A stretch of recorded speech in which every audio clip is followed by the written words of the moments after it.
All right, welcome back to another episode of the Kitchen Table Podcast. I am your host, Ken Baden, and we are here with a special guest today, the unemployed little brother of mine, Dustyn Baden. Yeah. I think there's buttons over here that actually make little... I asked him about that. They do. I said, do they make little sound effects? They do. Is there any program? Yeah, like there's one's like a wah, wah, do we hear it, or do we have to have the headphones We hear it if we have the headphones on. Okay. We've never used it either, which is like disappointing. Underutilization. Yeah. Well, the podcast format is typically, format's not going to change so much, but the content might be a little bit different today because, normally we're talking about door-to-door, personal and professional development, anything in pursuit of your higher self. We can still keep it there, but I figured we could keep it light because I got my brother in studio today, so I figured I'd yank him in here, and whether this ever sees the light of day or not, it'll be good, funny content just the same because I don't have a whole lot of opportunities to snag him and put him on camera. So, but I'm sure that there's something. I mean, we've run work. You can't, it's not, I'm not trying to say he has nothing of value, which is kind of what it sounds like. Well, yeah, I've definitely ran work on multi-million-dollar jobs. I've been involved in coordination processes, ordering of, material, making sure guys got what they need. So, essentially what you would, in your business would be some kind of managerial position is what I would be as a foreman, but a customer contracts us, and I'm the one who's actually getting the things done in the field. So, I definitely have some input there, and yes, I am recently unemployed as of yesterday, but that was my own decision. That's much more what I wanted to talk about. That's funnier than... That's funnier than the other stuff. Yeah, he's not unemployed because he got fired. He quit. He quit, which is a good. We were joking around about that, but he quit because he wasn't happy where he's at. And the union these days, that's actually what I kind of wanted to talk about. I mean, he's been running work, multi-million-dollar jobs. I'm just busting his chops because he's my little brother, and we're trying to have a fun, light episode. But in all seriousness, the state of the union is really kind of more the topic here, I think, because it's freaking scary. He just quit because he wasn't happy, right, where he was at. But he can do that because he runs work, and he's one of one, unfortunately. That's what you were just saying, right? Nobody wants to really. So first of all, the union itself, all of them, all these labor unions right now went from back when we were younger to we're not old, but when we were 18, 19, thinking about our lives, and I went college and other people went the union trades, there was thousands of people on the benches. You had to wait list, all kinds of stuff. That was just, everybody did that. Everybody had to wait. Now, how many people are there on the bench? 53. And they want to be there, right? They want to be there. 53 people. That's open job calls. Terrifying. Yeah. There's no one to do these trades. There's no one. South Park did an episode on it, and Stan's trying to pay this handyman, and he's like, I'll let you get drunk on the job. He's like, I don't need your little concessions anymore, Marsh.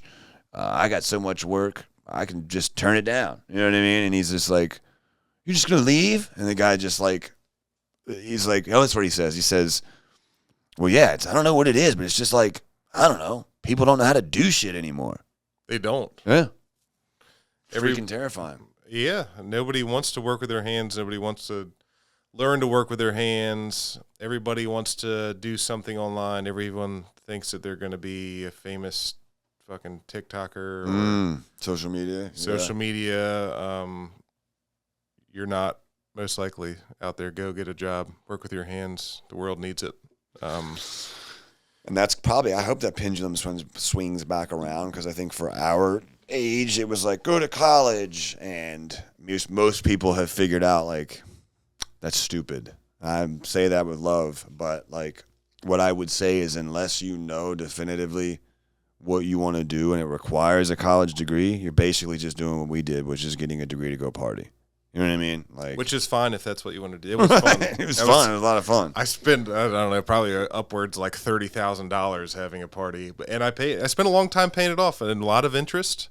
And it was great, and I would do it again. But be clear-eyed. Don't go to college and think you're going to get a business degree like everybody else has. Right. You're going to come out making six figures. You're not. Like, what are you going to do with that? You know what I mean? Unless it's like nursing, engineering, like something where like that's a prerequisite to a job. Yeah. You're basically just going there at a part. If you got a liberal arts or like communications, you know what I mean? Like any of those vague business, it's just bullshit, man. It's a debt, and very unlikely that. And I read somewhere too that college kids these days, and they have this delusion that they expect to make, it was something like basically six figures. They expect to come out and land a 6-figure job immediately, like, or maybe it was like 70. It was somewhere between 75 and 100. 6 figures isn't even that good anymore. No, it's not. But he's like, 6 figures you're not going to get that like coming out of college. Yeah, that was like the aim in like 1998. Right. But they just assume that's just going to happen coming right out of college because they went to college. And it's like, where does this come from? Where do you even get that number from? Like, that's what the guy was saying. I can't remember where I saw it, but I'm like, yeah, where does that delusion come from? Why? It's weird. Well, I think that not even the trade workforce. I think the workforce in general is just not. I don't know what people do. What are people doing? What are people doing? They're not working. How do you live? I don't know. Like you said, but the average person leaves the home, what, 27 now? I mean, it's crazy, dude. Like, kids stay at the house till forever. Like, I have a different story, but like, I didn't leave. You're almost a permanent resident at grandma's. I was a permanent resident in grandma's basement until I was 30. Pretty old. Yeah, 30 at least. Yeah, 30. Yeah, but I mean, my history is well documented on this show, where I was doing drugs and all those things. You live in a pretty big glass house. I wouldn't throw too many stones at those people. Well, I'm not throwing stones. I'm saying that the average age is just way longer even than like, I mean, I am an exception. I feel like I was longer then, because when I was there till 30, I think the average age was 27. My bet is it's more than that now. I bet. But I mean, I don't think the average person staying is a heroin addict. You know what I mean? No. Like, so there are a lot of heroin addicts though. That's true. That's a whole nother can of worms. We can open a lot of heroin addicts in the trades too. Yeah. Really? More than you think. I've seen guys go in the Porta-John and come out having the nods, and you're like, Jesus. You probably shouldn't work on electricity or power tools. People. Yeah. That's terrifying, man. See, that's the thing, right? Like, well, it affects everybody, so it's not like But there's so few people to pick from that it's almost like, that's what I'm saying. This is a terrifying dilemma with 53 people on your union's bench, and I don't know what the 10, the 5, the 100. Oh, they have just as bad of problems. But what it makes elevators, HVAC, sheet metal, the other unions. What it makes you do is you have to be more creative in how you approach a job. Where you thought you could have, let's say, 150 men on a job. Realistically, you could probably get half of that, and the half of that, the pool's not great. There's you got heroin addicts nodding out in the Porta-John. Yeah. Well, not all of them, but even say, some people just come out, they're not motivated. They have things going on in their life or whatever. But that's the problem for people like me in my position, is you have to figure out how to get juice out of that lemon. So is it still like it used to be when I was dealing with my MO, mind you, was get a sales job, relapse, survive somehow, come back, get a manual labor job. Most of the time, I've been an electrician's helper, non-union. I've been in the local 100 a couple times, but not like, I was never in the actual like school, you know what I mean? But I almost did that. But like, I would always get like steady and then back on my feet, and then I'm like, I'm not happy with this. Like, I just couldn't. I always went back to sales, always. But back then, at least it taught me the value of like hard work, consistency. But the whole thing was like, dude, you better not be a minute late to that job, or you're fucking fired, or they'll send you home. Yeah, the construction world is a lot less tolerant of. Is it still like that though? Because it used to be like, yo, if you're late or you're not here, or you don't do anything the way we want you to do it, we have thousands of people on the bench. That was always the thing. And now it's like, well, do you? Can you afford to send that guy home? Can you afford to like be that stringent? You know what I mean? Like, I wonder what that's like now. What is it like now? It is. It's not as bad. There are people who still run jobs like that. But the thing is, and what I realized is that if you send those guys home, you should hold people responsible. So I'm not saying that. You should hold people responsible for their terrible actions. You know, I don't knock a guy's a couple minutes late, you know, a here or there. I don't say anything. But you do need to hold people accountable. But the problem is if you let them go, no one's coming. There's no one behind them. Yeah, that's terrifying. You can put a job call. There's no one there. No one on the bench is coming. So people are calling their friends. That's freaking scary, man. They're trying to organize non-union guys, or it's to the point now where they're like, people are like, hey, do you know anybody's like sons or kids you want to call and see if they want to come get in the trade? You know, that's the point it's getting to, because, you know, we have. What do these guys make starting off? Well, there's two separate avenues. Actually, I think every trade except for elevators has what they call a R program, which is where you're an R worker, so you're not in the apprenticeship. Right. The apprenticeship is where you're like in school to be what that's the path that you want to take. There's a long road and a short road. The long road is the R program, and the short road is the apprenticeship. The apprenticeship. I was always an R worker. Yeah. Could have been an apprenticeship if I don't know, maybe. I don't know. I didn't pass the test, so but I can sell. There's a lesson for you, folks. I've got people skills. Everybody has their people skills count. I'm telling you, right. I'll tell you one thing. There has been guys who are not very good electricians, but I kept them on the crew because I kept morale up, because they were funny or they were weird. But, you know, they would work. You know, their work may not have been great, but the morale was up on total. Like, they're keeping morale on I don't care, job or company, whatever, that is paramount, because once morale starts dipping, productivity starts dipping, it makes work a terrible place to go. So, yes, I would keep goofballs who are not very good, but people just like to be around. So, personality does play a part in it. Yeah, I got the gift of gab. That's why I always had to. I didn't like the union stuff, even though like it was safe. I liked that. I like someone like myself, like people like me. I think most people in sales, because there's definitely parallels to that in the recovery world, but apparently that's also true in the union world. So, but like I think like your hypomanic types, they're like go go go go go go go go go. Usually like find themselves teetering on the brink of like a substance abuse problem. So it's common in sales as well. But I could never grasp like, all right, I can work really hard and make good money, really good money, and the security is there. But I knew that in sales, as hard as I wanted to work, there was a direct pay result in how good I was at what I did. You know what I mean? Like in the union, it's awesome, and like it's a different way of like reflecting your work being really good. You can be a foreman, like you are, run work, and you have the security, and it all depends on your value system, really. Like we're very different in that regard. I'm more of a risk taker. I'm not a risk taker. Yeah, so like it was never going to be like that. But like for me, I'm like, F it, let's go. You know, and you kind of have to be an entrepreneur. I just made a decision today that completely contradicts every piece of work that we've done over the last few months to get away from one thing.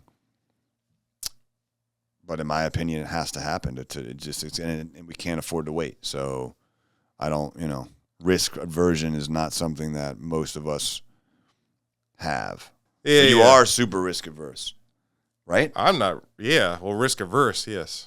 You are risk averse. I am not. Right. Yeah. So I don't have any sort of, I'm just like, fuck it, go. Yeah. Well, I don't know. I've always just kind of wondered, I've always thought about maybe owning my own company, and I never. But you could do in a heartbeat. I know. We were just talking about how there's a major gap, and people need workers. Like construction. Construction is in dire need of, and just as much businesses, but then you got to get the people. I know, but so there's two routes, right? You can go commercial, or you can do residential. Commercial is what you know what I feel like residential is. So like I think residential electricity is kind of like how you would put retail sales, right? You sell a roof, they cut the check, you get the check, you get paid. The end.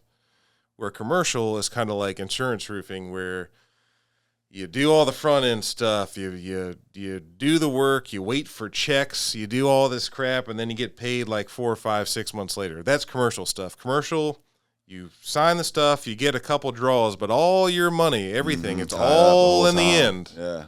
Cash flow is going to be, you got to have those millions to float. Right. And if you don't, because there was a guy, Larry Burkhead, if you're ever going to watch this, probably not, but Larry Burkhead came and talked to us.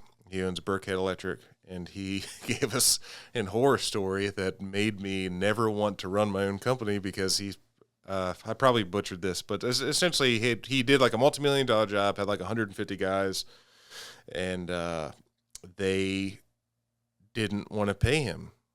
And he went to arbitration, and it took like 4 or 5 years, and it was millions of dollars, like $1.5 million. And for a small company, that is devastating. Yeah. He had to sell his office space. He had to lay guys off who'd worked for him for 50 years. He had to go down like a 2-man company, back to working in his house, because one job held him up, and that scared the hell out of me. Yeah, that's freaking terrifying. And that's we've recently seen a lot of that's the insurance industry and what we do in dealing with insurance companies. It's similar in that they don't want to pay. Yeah. So cash flow can be a problem if you don't have other ventures or other means. And so we've recently kickstarted, which fortunately for me, the bulk of my career has been in retail. So it's not something I can turn that on, But when me and Cheese Butt started, we were all retail. That was it. That was all I knew, and I did everything.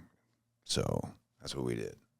Well, you don't do any of the work for insurance unless they approved everything first, right? So you don't actually have any money. Yeah, but I mean, they'll approve, but dude, they'll. We didn't get your email, and even if they did, we got to review your invoice. We have certain ones that have been weeks, and it's just like, dude, there's just no reason why they haven't paid us. It's just so frustrating. They do whatever they can to draw out and not Is it like the final check process? Right. Yeah. So then you have time caught up in material and crews and labor. 100%, right. And then you got to pay a guy to follow that, right? So there's all that time. That costs something. A lot of people forget that. There's a lot of float, you know what I mean? Yeah. And the average job has taken a lot more time. And so, what that phone call I was just talking about before we started was to try to truncate that time. But that's just, Brennan says it all the time. Truncate? Yeah. I don't know. It's like his new word. Every time he talks, he gets a new little word. And that one's been he's like one conversation, he'll say that word over and over and over and over and over. That's the Brendanism. And truncate's been his new one. Bet you if you talk to him and start talking about something, he'll be like, we're trying to truncate that timeline. You better watch your mouth of that kind of language around me. Truncate? What is that? What does that mean? Condense. Really? Yeah. Why don't you say condense? I mean, I assume you have a expanded vocabulary. You know that there's more than one way to say a certain word. That's what synonym. Well, usually more synonyms also had varying levels of extremity, right? I mean, I guess. I don't know. I mean, it's just, I know what it means. What? Truncate? I know what it means. I pride myself on my vocabulary. Mom has a good vocabulary. I feel like she likes that too. You know what I mean? She would always say, I don't know, big words and stuff just to do it. I like that. I used to read the dictionary. That's like an Eagleston tree because Sean's like that too. You know, I would, when I was locked up, I'd like read dictionary. I'd just read word, or I would like challenge myself to come up with, I'd look up for something. When you were in jail, you had nothing better to do. I feel like I'd done it when I was. I feel like when I wasn't in jail, I also did this though. I feel like I would like want to sound smart that day, and I would just pick a word that day and like look up a synonym for that word and use it several times that day, if nothing else, just to sound more distinguished. You know what else you did in jail? Got fat. Ate a lot of honey buns. I did. I got up to. You were a tank in there, dude. I remember when I came to visit. I was in jail for a year and 2 weeks. And I went in probably like, I was living on the street effectively. I mean, I had lived with those chicks on their couch for like. I remember that. 4 months, 6 months. Yeah. But like, I could stay there as long as like no one else was over there or one of their baby daddies wasn't over there. So it was like, I could stay there, but some nights I had to just like walk around. And all day, every day I had to walk around. Couldn't just be in the house. So I didn't like live there, but. Either way, my point is I wasn't in a well-balanced diet. Most of my diet was drugs, so my weight wasn't up. And then I went into jail, and God bless her, man, Grandma. She put, I think, $100 or $200 on my books every single week without fail. Every single week, and in there, that's like $1 million. That's right. In there, you're living like a king. You know, like that's in like there, we're getting fresh $100, $220 a week? 1 or 2 a week, I remember, without fail. Yeah. I'm pretty sure. That sounds like Grandma. Dude, she was a woman's a saint. It's like 180 honey buns a week. Yep. I mean, the pricing in there is that's probably terrible. Like $5 a honey bun. But that's all you have to look forward to, especially because it's not prison. Like I was trying to get to prison. I was trying to get to prison because I knew I'd have more freedom. Like, county time sucks. I didn't want to necessarily go to like max, you know, and like you want to be in the yard, gen pop. I wanted to be, yeah. Honestly, I'm going to be real transparent. Like I wanted to get high at the time. That's the truth. Because I was told in prison, like, and then that's sad that go from like off the street and then you're obsessively thinking about that so much so that you're like, oh, well, it's in prison. I can just live there and get high. Yeah. And so I'm like, dude, that's where I want to be. And irony is getting sentenced to 10 years, all suspended but 18 months, and then they're sending you back. The 18 months thing is probably why, but if it was 2 years or in a day, they would have sent me up to minimum security, basically pre-release. I would have had yard privileges, pizza, food, which I had pizza there, but PlayStation, you worked the kitchen. But in prison, I could have bought like a PlayStation. I could have got high, which is not smart. You can legally buy a PlayStation in prison? Yeah. It's not like, it's like PlayStation 2, which back then was PlayStation 3 or 4. Still great. Right. You get a little TV. Just saying. So I was like, yeah, I'm trying to go to prison. Don't get any ideas. It's not like. Should have killed a guy. I was trying, man. I was trying to get it. I think that they did that on purpose. My judge, was her first case in big boy court. She was a juvenile court. I was her first case. And she was like she gave me like no parole, no probation, strict probation, no parole, no early release, no good time. The only reason I was able to get any days was by working in the kitchen. Although she was like, you're going to do every bit of your time. And if I see you again, you're going to get every day of your backup time, every bit of this 10 years. The judge was not impressed that I was a college student or college graduate. She was like, well, that means you knew better, you know? So don't try to rob a store, even if you don't actually have a gun, because they don't like that. But anyhow, they didn't give me they gave me county time, which is way worse, which means, and longer, by the way. Had I gone to prison, I'd have been out sooner, had more freedom, but who knows? I probably would have got killed, because getting high in prison is a bad move, because you rack up debts that you can't pay. And the way I moved, I didn't give a shit. I didn't care if I died. You know what I mean? I stole from so many dealers. I was basically Omar from The Wire. Like, I'm just started watching The Wire, by the way. It's pretty cool. Have you watched that show? I started watching it. I was surprised the way they went with him, by the way. Not that I care. I'm just saying. I was like, whoa. Was that Idris Elba's character? No. Idris Elba is a different character. Omar basically makes a living in Baltimore. He's a stick-up guy robbing dealers. Robbing dealers. So I was a less cool, whiter Omar. But way more disorganized and wacky. But anyhow, Omar did that for money. I was doing that to try to get high. So like you can't then go back to that guy to get drugs. So you got to keep finding new dealers. Yeah, so you're going to run out the pool run. It's a very short-sighted play, but you know. You're not thinking very clearly then. No. But I wasn't thinking very clearly back then, which is how I ended up jail in the first place. So, and how I got fat. But I got fat because Grandma was sending me $200 a week, and I was living literally and figuratively large. I did work out a whole lot at first. Well, you came out looking all right. Didn't you came out because I liked you. Trash you bags of water or something like that? Came up and saw me when you were working in Ocean City, I think. That was before I worked in Ocean City. I was actually going to the gym like 6 days a week. Yeah, he was because in I good was shape. actually probably in the best shape I've ever been. And I saw you, and I was like, yeah, dang.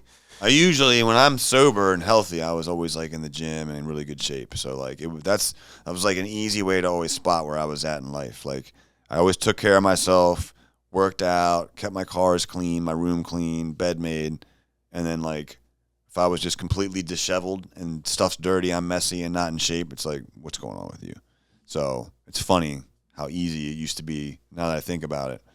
But in there, that's what happened. I like tore something doing pull-ups on the steps because we had these bottom tier steps, and that was it for me. I was like, well, I pulled something. I guess I'm just going to be a fat turd now. So 6 months later, eating every day, eating honey buns and hookups. Yeah, is that the burrito thing you tried to show me? Burrito thing was, and I did make one of those one time. The burrito, so we would have, the burrito, I know, I never had that. Never had that on. I think that's the first for this show. The burrito, for those that are uneducated or uncultured in jail, is we live on ramen noodles. That's like everything. It's the base for everything.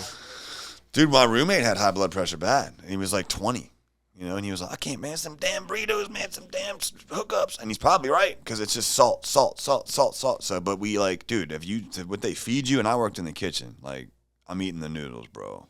I'm not eating sweaty meat or like shit that comes. Dude, you told me about that. Comes in this like human carcass looking form, and it's like, this is, I guess, turkey. I'm like, man, there ain't nothing in there that is turkey.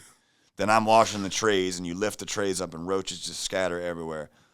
I'm just telling you, man, it's everything you'd probably think it would be is exactly what it is. Like mouse turds in the freaking food. It's just like, nah, I'm not eating that. But that is how I got in shape because I got real fat from eating the ramen noodles, and the burrito is very clever and I don't know, man. The people in jail, they got nothing better to do. Like they can use batteries and stuff to light cigarettes, and like you can make use of everything, dude. Like these dudes were smoking. This one guard fucked with the guys, and we're like, yeah, I'll give you some tobacco, man. And he gave them some like basically beef jerky dip. And they were all like rolling it up and like, what the fuck? And I knew it was this dude. I'm not going to say his name, but he basically just messed with him because he's like, which could have gotten him in real trouble had he really given them that. But he's like, sure, I'll give you some tobacco. And it was like little shredded beef jerky dip for your lip. And they were all trying to smoke it. But anyhow, the fact that they can roll up and smoke anything with like a razor and a battery and spark and light something and a paper clip, like the guys go into jail and become MacGyver, basically. And in this case, they were a chef version of MacGyver because they get a big trash bag. They take the ramen noodles, they break them all up, get all these different flavors. Everybody's pitching in. I pitch in my 2 noodles, and maybe like I got the spicy package. So I got like the pickle, and you get the other package. So you got the fish. He's got the tuna. You got to have the tuna. Then he's got the beef stick because he's got the beef package, which is just a giant Slim Jim thing in water. But cut that up. Little hunks of Slim Jim. There's your meat and your tuna, bagged tuna, and then pickle. The pickle set it off. Then you get a pickle from the pickle package or the spicy package, one of them. I don't know. But cut up the pickle, Burrito is the basis is that's where they get the noodles. They put it in. They get it nice and like obviously hot with hot water. Then we take Cheez-Its, Ritz crackers, saltines. You just smash them up into a fine, like real, powder. Mix all that in with the noodles while they're hot, and it makes it real pasty. You know what I mean? So then you smash it on the table like you're spreading out a pizza thing, but you make it nice and long. And we like to you put in the seasoning in it, so it's not just like no flavor in it. You know what I mean? So you gotta like put the seasoning that comes packets. With the noodles. Yep, you put that in it, so it's not, because otherwise it's just a bland like, dude. But then you take nacho cheese down the middle, then all your little fixins, and sometimes, a lot of times in the ramen part, we're taking Doritos, we're taking Cheetos, like, and so you got that in the actual like burrito layer to give it a little extra kick. Then you take and you put your beef stick in, cut up, your tuna in, cut up, your pickle in, cut up, some more crunchies with the nachos. I know this sounds good. It's not bad. It's good. Trust me. I'm actually like, I'm not going to lie. Don't knock it. Look. And then I just couldn't eat it now because my heart would probably explode. But it is definitely horrible for you. Then some more cheese, spicy chips or whatever. And then you roll it up. Then you cut it, obviously, right? And then I would take and put more cheese, more crunched up Doritos for like crispy on top. And here's the kicker: grape jelly, because it was spicy. Grape jelly would add like a sweet to the spicy, and I was eating that a lot. So I gained that plus honey buns with peanut butter and like a Snickers bar on top. You just get bored, dude. You got nothing else to do. We were on lockdown a bunch of times. You eat, and I was not working out, so I got fat. I weigh right now, and I'm in pretty lean. I'm okay. I've gained a couple pounds recently because I'm just stressed and crap like that. My wife and I have been trying to. It's a bunch of whatever. But even then, I'm in pretty good shape, right? I stay in the gym all the time, take care of myself, try to watch what I eat. I was 265 pounds. I'm like 180 right now. 265 pounds. Big horse. How much are you right now? 270.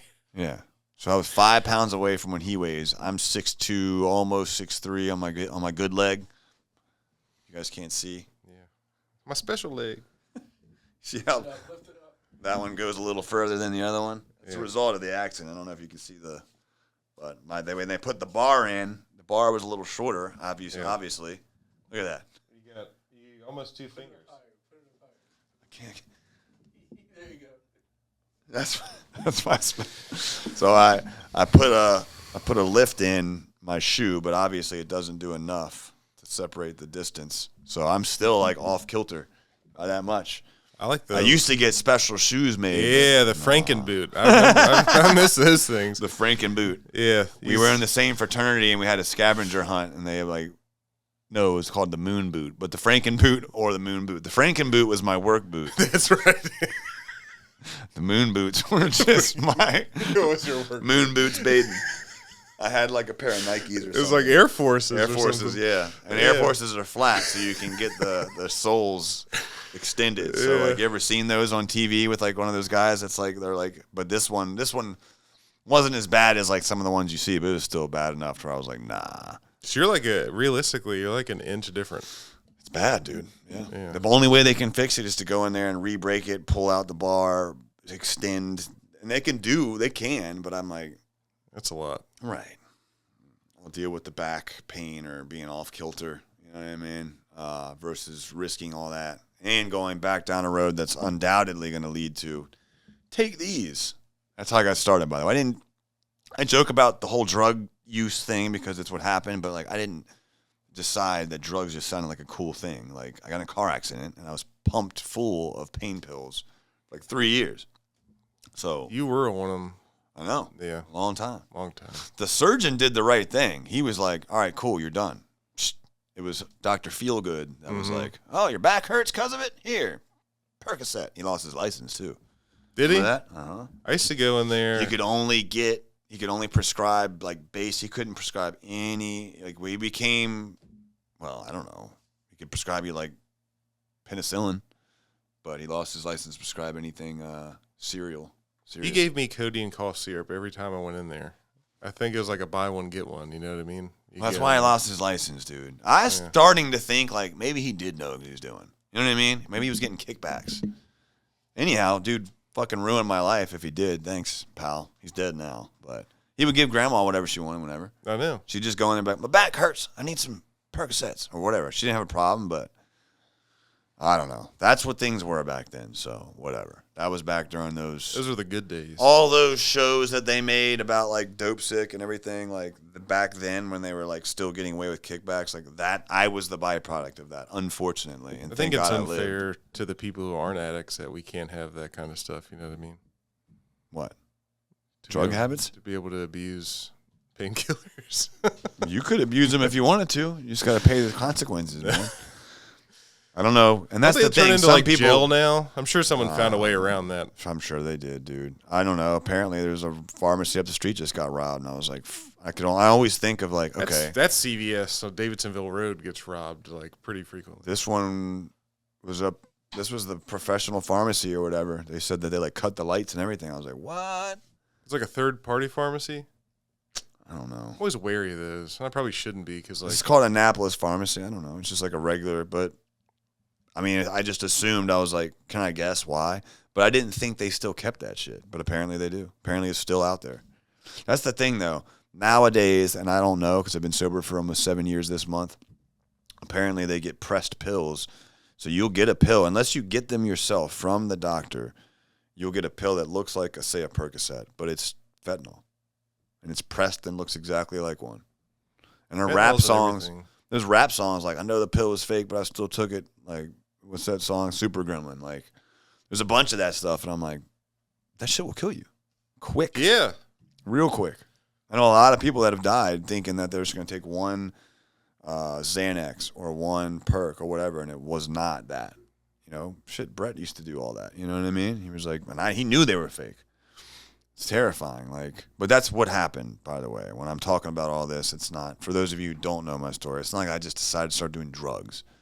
I was in a car accident and it turned into that. Hey, most people who listen to this know that, but at any rate, that's also why I got fat in jail, because I tried to rob a store for those drugs. So it was a relatively quick progression into craziness. Do you want to shout out the store or you want to leave that out?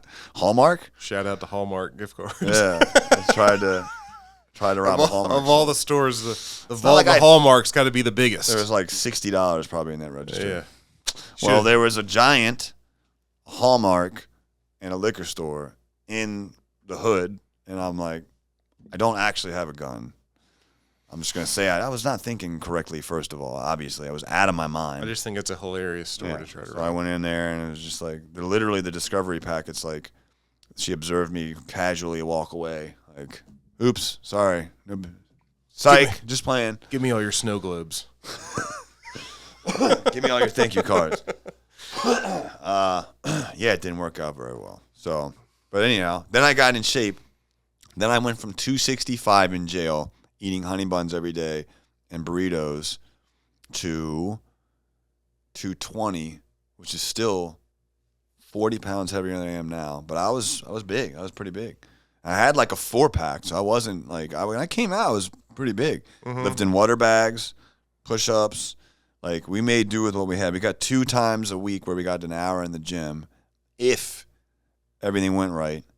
But other than that, dude, to your point, there's nothing else to do. We were in this little teeny kitchen quarters. Sleep, work out, push-ups, and then Fridays. You'd live for Fridays. I actually worked my way up in the kitchen pretty good. I went from, like, dishwasher, which is the worst place. We called it Water World. Because you're just in there, like, and you're just getting steam. You're just steam in your face. You're just coming out soaked every day. It's just the worst. Spraying everything, food flying all over you. Just who cares, dude? Did I have a cellmate? Yeah, I had a bunch of cellmates. I had some really cool cellmates. You call them bunkies? What'd you call them? This is my cell buddy, Celly. Oh, yeah. If you don't trust your celly, don't sleep on your belly. Mm-hmm. Yeah. Words to live by. Yeah. I had a couple Migo cellies, Spanish cellies. We just called them Migos then because I don't know. They didn't know where they were from, so they would just, this is probably insulting. Prison but, talk. You know. Everything goes in jail. Well, I actually would like try to learn Spanish. That was actually cool because I took a few years. So like if they didn't speak English, we'd sit up and I know a couple words because you see me, you know what I mean? So I would like draw stuff and like, what's this? Knee, elbow, up, down, left, right. You know what I mean? I had no idea what they're in there for. I'm like, man, he could be in there for killing somebody or who knows, some weird stuff. But did you retain any of that? Some of it, not a whole lot. Once in a while, I can communicate basic stuff like I know like dog, cat, sister, brother, up, down, left, right. You know what I mean? Like probably the most basic shit. So if someone shows up at the house, I'd be like, hey, dog up, dog down. I don't know how to make it say like downstairs. I know like construction. Like pluralize or whatever. Yeah, and how to say work and basura. Trash. Yeah, trash. Yeah. Jefe grande. Big boss. Big boss. Damn it. You just lost my train of thought, dude. I don't know. I was talking about jail stuff. Whatever. Anyhow, I got better. I'm here. Jail stuff I lost weight. So you should have a whole jail podcast. I could have a whole jail podcast, and I could have a lot of cell buddies still, or old guys from the there's a few that I still You'll probably talk get to. a lot of people wanting to see what the hell inmates are up to now. That actually might not be a bad idea. I have a few I still talk to. We could just connect, see how they're doing. Just some success stories. Unfortunately, I have a few where like one of them, shout out Block. He's probably, I hope he's getting home. He's got out, then back in. Remember you talking about him? Yeah. Yeah, you could do like a VH1, like Where Are They Now? Yeah. Where are they now? Yeah. Behind the Bars with Ken B. Behind the Bars with Ken B from Hard Life of County in Eastern Shore, Maryland. We could do some. I mean, it doesn't have to all be. It could get guys from different prisons, different jails, and see how they're living now and some success stories. That's not a bad idea. That'd be entertaining. People love a comeback story. It's an interesting angle, and you could share like jail stories. I don't know. I would be interested in that. I always watch stuff. People are like talking about stuff in prison. I'm like, oh yeah, what you do in prison? Yeah, people. There's a guy. It's a world people don't know about. Yeah. When I first got there was like a bunch of chaos in there. Some guy had come in, it broke his arm, and they had made the mistake of letting him in with these metal braces, and he gave them to his brethren in there. He was whatever. I mean, this is just what I remember. I'm just saying. I believe it was like the Muslim guys, whatever, and they sharpened him up, and they had swords. And the irony was the guy was a white guy that was like running it, which is crazy. Yeah, but it was a group of Muslims. They weren't. Always. But this guy that was crazy, yes, white and crazy. I hear you. Roger, you're not wrong there. This guy was like, I don't know, he was just crazy. So like when I first get there, he's got like these two swords in his waistband. He's got the like Muslim thing on the, I don't know what that's called, but he's just like challenging everybody. I don't know, he's just crazy. He just got done a prison bit. And there's not a ton of white Muslims, you know what I mean? So that was the jarring piece. He's like, what? What is this guy on? But he had other guys that were in there that, they all had them. So they all had these little swords. And I'm like, all right, well, welcome to jail. And this is jail, not prison. You know what I mean? So lots of fights. Lots of fights, though. The fights, though, man, that's just what dudes do. What do you expect? You know what I mean? Fights over this, fights over that. You learn some things that you learn from jail, I feel like every young man should learn this day and age, because social media almost removes the lessons that you kind of need to learn. It's like, if you're going to have social media, you got to throw these men and these kids in jail, like men. Some kind of situation like that. It's probably an extreme solution, but like social media takes away the fear of consequence from your actions. Like, you can talk to just anybody, anyway, anyhow. Internet trolls. Yeah. People live off of that. Saying stuff, doing stuff, making fake accounts. Like, it's bizarre. And like, you can't go to jail when you're around other men that conduct themselves like men. And you say one thing, like the B word. Remember you telling me that was like a big one. Completely off limits. B word is like. You just say a casual like, oh, shut up, bitch or whatever. No. Yeah, that's it. That's a no-go. That's 100%. Now it has to fight. No, it's not. Bitch, we have to leave it out. The B word, B-I-T-C-H, whatever. Female dog. You can't call somebody that in jail. You have to go and put your shoes on. Strap up. Lace up. Oh, you got to put your shoe. Okay, so you have better grip. You don't put your shoes on. Yep. You hear that? Like a basketball gym. Yep. Everybody gets quiet, and that's all you hear is you hear the squeaky shoes and. Yep. That's your entertainment for the week. I put my shoes on many times, but at the beginning, I had my shoes on at all times. And everybody thought I was like this crazy white kid and always just looking for smoke. But they didn't know I just had no idea I had my shoes on. I'm like, well, I wouldn't. I'd instigate so many fights in jail. Yeah. Classic. I almost got into a lot of them over cards and bones and this and that. It's just, man, tempers flare quick, But I had a much easier time. There's a lot of lessons I learned that were valuable in jail that I can apply to life and business and things now. Like I was a hothead for a long time. And then in jail, it's like, dude, this is going to be a really long, shitty bid to just be like constantly every single day being the guy that I was, like trying to be a tough Tony or whatever. You were remarkably humble when you came out of jail. Yep. You lost a little bit of that, but you were, I lived in jail, yeah. Yeah. And then even when I came out of, I feel like I'm still humble, but I'm just, I'm not, my tooth was like broken. That was a good time. I was, you know what I mean? You lived I was on beat up, literally. Lived on I liked the most humble version of Ken was living in the farm loft with like that beat up white truck. Yep. That was my first place after my halfway house. I remember that you're like, man, I went to TJ Maxx, man, they got some good stuff in there. He's got some good deals. I was like, I've been shopping at TJ Maxx, bro. Yeah, because you're always buying like Abercrombie Exchange. I was like, man, they got some good stuff in TJ Maxx. I'm like, yeah, I know. Yeah, I found out about TJ Maxx. I lived, my first place that I moved into after the halfway house was that room above the garage. That was a cool little place. It was awesome. Yeah. It was on a horse farm. The people were awesome. The lady was like, she could kind of use somebody there that was like a man that could help now and then. I mean, they didn't need my help. They were tough, like feeding the animals, and they were hard working. Like her daughter was a hard worker. She had a good job. But I could like ride horses and shit when I wanted to. Like taught me how to ride horses. It was awesome. I could just walk out of my little room. It was a little 1-bedroom loft above a garage. It was an in-law suite kind of thing. I think she made it for her daughter, but on this little horse farm, anytime I wanted to go outside and smoke a cig, there's like a donkey and 2 horses. I just go out there and like hang out, talk to them and pet them, and it was awesome. Got to ride one a lot.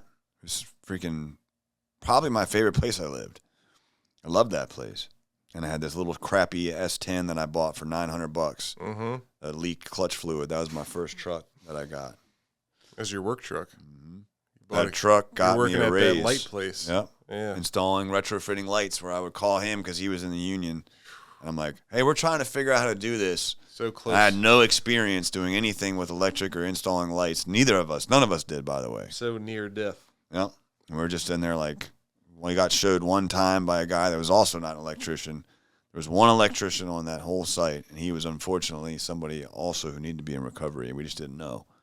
I should have known because, I was fresh into recovery, but that guy and then a whole bunch of guys that didn't know what they were doing electrician work. Yeah. You know what I mean? Yeah, somehow. I got hit. Somehow, yeah. Most of us got hit, but yeah. Scary. I would tell him, he'd be like, dude, this is not, you guys can't do that. We're doing it. But the company did not live. Shocker. So that was a first, no pun intended. First lesson in business of your own was like, well, and ultimately just got tired of watching other, but I learned a lot of lessons from other people in business. Premise of the podcast is supposed to be the State of the Union, but I do feel like we did touch on a whole lot about just the natural state of things currently, where like no one knows how to do shit. It really is like that South Park episode. So if you're a young man or woman listening to this, and you're thinking college is the move, take it from me. We both went to college, actually. I would tell you that you are of desperate need in a union that is going to treat you. I mean, he just quit. Didn't like how he was, wasn't being, he was running work, right, for a major company. But the need is so great that within that same day, he had an offer for more money. And he'll probably get more. Like, there's so few people that can do what they do and work with their hands and do shit. Electrician work, HVAC, iron workers, you know what I mean? Like, they're in desperate need of people that are just willing to work hard that can then go up, and there's even fewer guys that want to do it and then, like, run work and be responsible and be bosses. Oh, yeah. If you're a motivated person and you don't even need to – if you come out to my job and you've never even seen a screwdriver, but you care, you show up on time – you actually care, and you're willing to give an honest day's work and, like, willing to learn, that's all anyone asks. You don't have to have any kind of other background. Just get in the trades. You can make good money. A lot of the trades will pay you to go to school. Benefits. The electrical, the benefits are great. I have 3 kids and a wife. They're all on my benefits. I never, you got to pay union dues. Yes, I pay union dues. I pay like between $120 and like $200, but my family of 4, all of us, total health coverage. So to me, it's worth it. But the work is just, there's so much work, especially in this area. DC metro area, man. There's data centers everywhere. There's government spending. There's just a never-ending flow of work, and they're just guys are retired. There are people. When I got in 2012, guys were like afraid to retire because they didn't think they'd be able to afford being retired. But guys are like retiring in droves now. So people are leaving, and there's not enough people replacing them. Yep. There's a huge deficit. So like you were saying, there's guys who want to come in and work, or maybe not. If you want to come in, listen, you don't have to have some passion for electricity or HVAC. You don't even have to like the job. But if you do it, and you do it well enough, that's fine. That's all anyone can ask of you. Just do the job you're asked. You don't have to love it. If you're doing it for the money, do it for the money. If you're doing it for health insurance, do it for the health insurance. But do it. Get out there. It's not that bad. It's not like back in like the 90s. Really selling this union job. Just, it's not that bad. It's not. Well, people have a conception of construction workers that you're going to come out on the job site and some guy in a white hard hat's going to throw a tool at you. Dude, it's fun. I liked it. I honestly enjoyed the work. It's a fun I thought atmosphere. It was fun. It's just, for me, I don't sit still well, which is great. I got to do stuff. I like building stuff with my hand. I liked everything about it. The only it's just I got into sales, and for me, in the way that I am, it was like perfect for me because I just love the idea that, like, as good as I can be at something, that's how much money I can make. Like, that for me was like, I can't get that here. If I could have gotten that there, I would have stayed. But, they don't pay commission, or like, how would they, unless maybe I could have started selling jobs for there, and I would have done that. You know what I mean? Like, then I would have stuck around. There's other angles you can take, but I'm telling you, getting into that, no one knows how to do shit anymore. If you want a good paying job, you think you're going to get out of college and make 6 figures, you can make 6 figures quicker, I would almost guarantee you, getting into a union. Almost guarantee you. Which isn't much these days, to his point, but my cousin went into a union, just started running work. Now he's making what? $250,000 a year. His bonus alone is probably $250,000 a year. I mean, it's just like, Ew. Sean. Oh. And then He didn't go in a union? Well, he works for a union company. Yeah.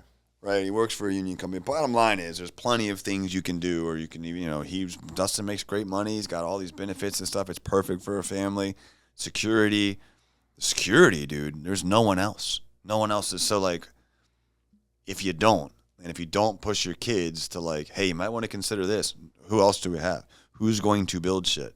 Sincerely, that is a concern that I have. Like, Oh yeah, we need all jokes aside, like that's freaking scary. Well, yeah, because you're not. I mean, you're talking infrastructure, right? You're not going to have all of our infrastructure. We have no one to put on it. They don't. And if you want to complain about they took our jobs, like you gotta have people who want to do those jobs. So like, go apply for the jobs. You know what I'm saying? Yeah, I mean, you're talking, like I said, every trade, electrical, plumbing, all that stuff, your sewer system, there's not a whole lot of people doing that stuff anymore.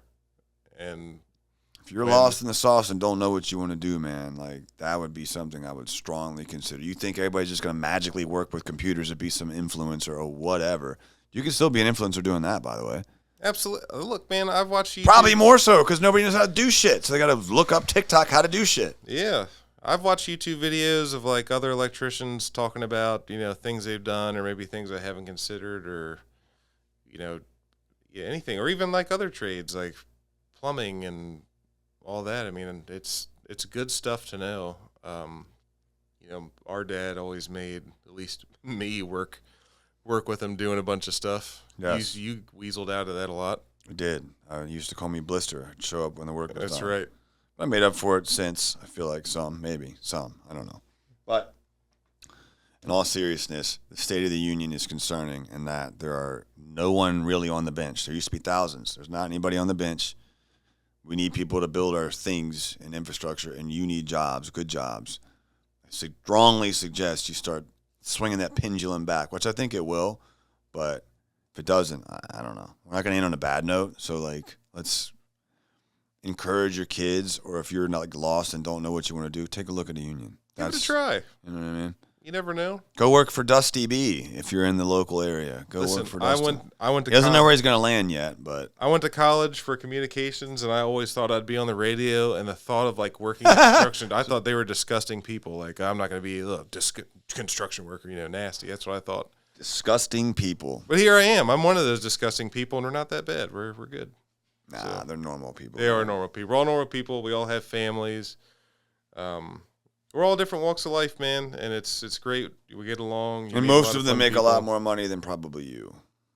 That's the truth. 1,000%. That's the truth, man. I'm just being real. So, if you want to make really good money, I can speak at least for the electrical union. Think about it right now. They've got 53 people on the bench. They have to. They're only gonna have to pay them more. I told you. He just was unhappy with where he was at. He knows he has the protection of the union. He knows that no one can do what he does. There's probably 4 other fucking people, excuse my language, in this entire state. He's not going to, you know what I mean? You could just, where else? Can you quit your job today and decide where you want to go, have the peace of mind of knowing oh, yeah, I'll have a job. I'll just go do this somewhere else and make more money. That's the state of the union currently. So, go give it a shot. I don't know. If you don't have a job, try it, man. Or encourage your kids. We need people to continue to build this country. Blue collar jobs, both what he does and I do, because I'm in remodeling. He's building the buildings. We're residential more, and we come in not new construction, but we're the replacement products. You know what I mean? Yeah. So we're when you invest back into your home, but still, there's a lot of money there. But even more so, we need good people. I don't know what else to say. Yeah. Don't be afraid to sell. Don't be, who? Oh, okay. Is there anybody in that one? Cool. Did they have anybody in it? We have an interview in 5 minutes. Roger. This is Roger. Has anybody ever had it? Come on out here, Roger. Come from behind the camera. This is Roger. He runs most of this stuff. Him and my team, Paulo and Mo, they're in the Philippines, or I'd have them step out front. But these guys do all the hard work, so I just talk. Most of the stuff you see edited and all that, that's these guys. So they're the real superstars. And they're the ones blowing up his phone, telling me that I had an interview for the main company, which is PCR Roofing. So if you need a roof or siding, Potomac Customer Modeling, we're in the D.C. metro area, DMV, Virginia, Maryland, Delaware, and PA. If you want to go and work in a union, hit up Dustyn. Where's your social media at? What do you have? Do you use anything? I know you don't really use Facebook. Don't bother looking me up on social media. All right. Well, I don't know. We'll figure out where he lands and message me, and I'll try to get you a job. And seriously, if you want a job in a union, message me, look me up, at Ken Baden on YouTube, official Ken Baden on Insta, Kenny Baden on Facebook. I don't know why we don't have just There's one one uniform. name. That's confusing. I know. I just need to make it Ken Baden. Anyhow, look me up if you need to get a union job or you're interested in a union job. I'll hook you up with Dustyn, my brother, and honestly, most of my friends, because they were smart and they went union. And thankfully for me, sales worked out very, very well. And if you want to talk about a sales career, I'd be happy to help you, both of which are great spaces to go. Both of us are in blue-collar industries and doing pretty well. So I think the future is blue-collar. I really hope that pendulum swings back because people don't know how to do shit anymore. So let's change that. God bless. Don't forget to like, subscribe, leave a review. I hope you liked the episode. If not, sorry. Love you.